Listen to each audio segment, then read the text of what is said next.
the student. Today our topic is regenerations oil. Regenerations of oil. यानी हम जब lubricants या ऑयल को यूज़ करते हैं तो एक टाइम ऐसा आता है कि जब हम उसका रिप्लेसमेंट करते हैं, यानी ऑयल को यूज़ होने के बाद खाली करते हैं, ठीक है। खाली करने के बाद हम उसका फिर से उसको उपयोग में लाने हेतु रीजनरेट करते हैं। यानी जब ऑयल मशीनों से यूज्ड होने के बाद अगर मशीनों में नया ऑयल रिफ़िल करना है, ठीक है, तो हमें क्या करना पड़ेगा, जो पुराना लुब्रिकेंट्स है, ठीक है, जो पहले से उसमें लुब्रिकेंट्स है बचा हुआ, उसको पहले खाली करेंगे। अब खाली करने के पश्चात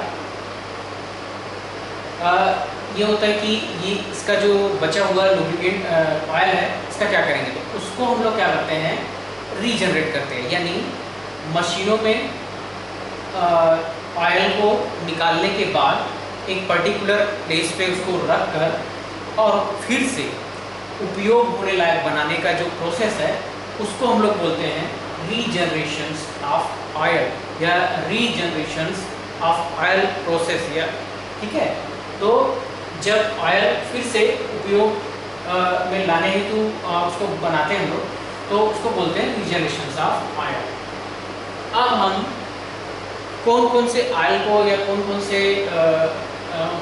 लुब्रिकेंट्स को कौन कौन से मशीन से कहाँ से या किस टाइप से निकालते हैं या कौन कौन से ऑयल होते हैं। तो पहला है उसमें देखिए मशीन ऑयल, ठीक है। मशीन ऑयल जितने प्रकार के, जैसे लेथ मशीन है, ड्रिलिंग मशीन है, मिलिंग मशीन है, सेपर मशीन है, या और कोई किसी प्रकार की मशीन है, उस मशीनों से जो ऑयल जो उसमें से हम लोग निकालते हैं बचे हुए ऑयल, ठीक है, उनका यूज है, ठीक है। या उनके ऑयल को हम लोग पहले इकट्ठा करते हैं, और भी अलग अलग प्रकार की मशीनें हैं। नेक्स्ट है ट्रांसफार्मर ऑयल। ट्रांसफार्मर ऑयल्स को हम लोग एक जगह स्टोरेज करेंगे, कलेक्ट करेंगे। ऑटोमोबाइल्स में जितने प्रकार के ऑटोमोबाइल्स हैं उसमें जो यूज होने वाले, जैसे बाइक का देखे होंगे जनरली हम लोग, एग्जाम्पल बाइक में और कार में। नेक्स्ट टरबाइन ऑयल, ठीक। तो ये थे आपके जहाँ से हमको ऑयल प्राप्त होगा, यानी रिसोर्सेज ऑफ ऑयल, जो कि हमको कौन सा करना है, यूज्ड ऑयल, ठीक है। यूज्ड ऑयल के ये रिसोर्सेज हैं, उसमें machine oil, transformer oils, automobiles oil and turbines oil. अब हम क्या करेंगे, ये हमारे रिसोर्सेज हो गए। अब हम इनसे ऑयल को एक पर्टिकुलर प्लेस पे कलेक्ट करेंगे, ठीक है। अब कलेक्ट करने के बाद दो तीन चीज़ें उसमें आइडेंटिफाई करेंगे, 2-3 चीज़ों का इंस्पेक्शन करेंगे। उसमें है कि देखेंगे कि उसमें सबसे पहले लेस डर्टी, यानी इसमें जो है वो थोड़ा सा डर्टी जो है वो लेस, मतलब कम यूज्ड हुआ है, या कम उसमें डस्ट है, या डस्ट के ऐसे कुछ पार्टिकल, या बहुत कम लेस डर्टी है, ठीक है, पूरी तरह से साफ नहीं है, ठीक है। मोर डर्टी, ठीक है, बहुत ज़्यादा डर्टी है अगर वो, ठीक, और एक हाई डर्टी, ठीक, बहुत ज़्यादा गंदा है, ठीक है, या थोड़ा सा कम गंदा है, ठीक। तो हम लोग करेंगे ये आइडेंटिफिकेशन इसका।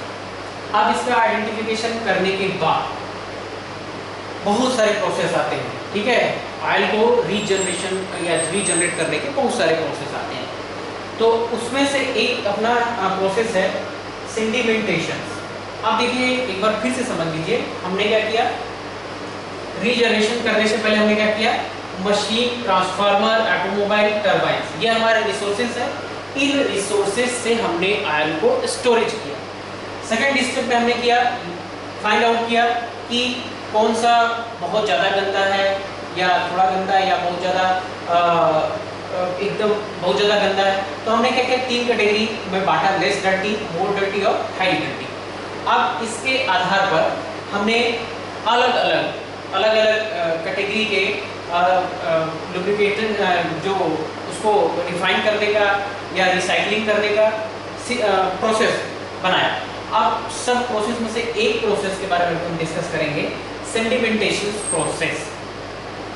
इस प्रोसेस में हमको देखिए एक बड़ा हॉपर रहता है, हम लोग इसमें क्या करते हैं, ऑयल को कलेक्ट करते हैं, ठीक है, और इसको 70 to 90 डिग्री टेम्परेचर पर 70 to 90 डिग्री टेम्परेचर पर 7 से 8 दिन तक इसमें रखते हैं। उसके बाद क्या होता है, जो उसमें ऑयल में आपका वाटर का कंटेंट रहता है या कोई दूसरा रहता है, तो वो क्या क्या रहता है, धीरे धीरे नीचे स्टोर हो जाता है और जो ऑयल रहता है वो ऊपर आ जाता है। उसके बाद हम लोग क्या करते हैं, ड्रेन नीचे से खोल देते हैं, उसमें लेयर रहता है, ड्रेन नीचे से खोल देते हैं, जिसमें आपका जो इम्प्योरिटीज़ होती है, इम्प्योरिटीज़ जो होती है वो निकल जाती है और जो आपका सेफ ऑयल है वो अलग हो जाता है। फिर वो ऑयल को हम लोग अकॉर्डिंग टू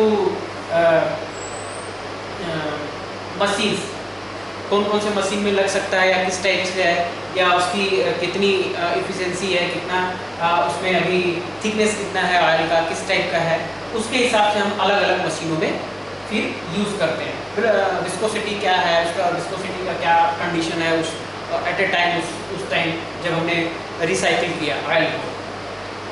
तो हम लोग देखिए सेडिमेंटेशन एक प्रोसेस है। अब वो उसमें 70 to 90 डिग्री पे इसको हीट किए, हीट करने के बाद 7 to 8 डेज इसी टेम्परेचर पे हीट होगा, इसी टेम्परेचर हीट होगा। उसके बाद नीचे आपका जो इम्प्योरिटीज़ रहेगी, जैसे वाटर है कुछ और कलेक्ट हो गया, उसके बाद ड्रेन से हमने खोल के उसको अलग कर दिया और जो आपका सेफ ऑयल है उसको अलग यूज कर दिया। अब उसके बाद हम लोग नेक्स्ट टॉपिक पे आते हैं, लुब्रिकेशन सिस्टम। लुब्रिकेशन सिस्टम कितने टाइप्स का होता है, कौन कौन से टाइप से हम लोग कर सकते हैं। ऐसा तो नहीं कि लुब्रिकेशन सिस्टम का एक ही पुराना तरीका है जो हमको उसको यूज़ करते हैं, ऐसा नहीं है। अलग अलग मशीनों पे अलग अलग सिचुएशंस के हिसाब से हम लोग लुब्रिकेशन सिस्टम को यूज़ करते हैं। तो जैसे एक बहुत सिंपल जो और पुराना तरीका है हैंड सिस्टम। हैंड सिस्टम में ऑयल कैन देखा होगा आप लोगों ने, इस टाइप से ऑयल कैन रहता है हमारा। जनरली हम देखते हैं ऑटोमोबाइल शॉप पे या कहीं और यूज़ होता है, ठीक है। जैसे ये मान लीजिए आपका कोई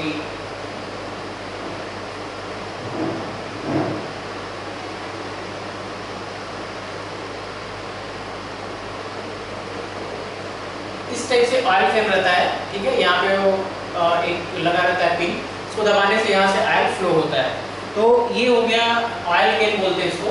तो एक ऑयल कैन हैंड सिस्टम में हम लोग ऑयल कैन रहता है या इस टाइप से कुछ इंस्ट्रूमेंट रहते हैं जिसकी मदद से हम लोग लुब्रिकेटिंग मशीनों पे करते हैं या लुब्रिकेशन करते हैं। नेक्स्ट है आपका डीप सिस्टम।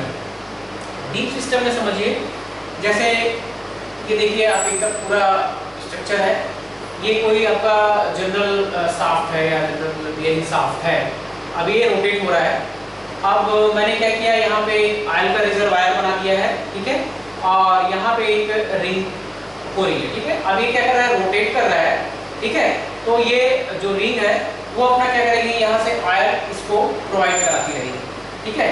ये यहाँ से ऑयल पिन लेगी, जो रिंग है ये आपका ऑयल को यहाँ शाफ्ट को धीरे धीरे रिजर्वायर से यहाँ तक इसको शाफ्ट मूव होते रहेगा और ये ऑयल की जो पिन है इसको धीरे धीरे लुब्रिकेशन या लुब्रिकेंट प्रोवाइड कराती रहेगी। वैसे ही आपका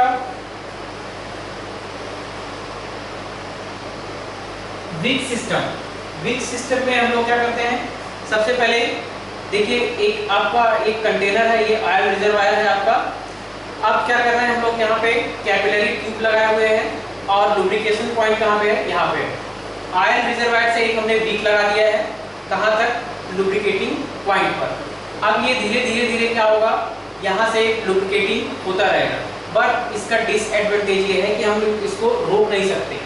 ऐसे केस में होता है कि ऑयल बहुत ज़्यादा फ्लो हो जाता है लुब्रिकेटिंग पॉइंट पे, इसलिए इसका ज़्यादातर हम लोग यूज़ कहीं कहीं जहाँ पे बहुत ज़्यादा ज़रूरत पड़ती है मशीनों पे लुब्रिकेशन का, वहाँ हम लोग इसका यूज़ करते हैं, क्योंकि इसमें हम लोग बीच में रोक नहीं सकते। एक बार अगर इस सिस्टम को लगा दिए तो ये रेगुलर धीरे धीरे धीरे उसमें फ्लो होता रहता है।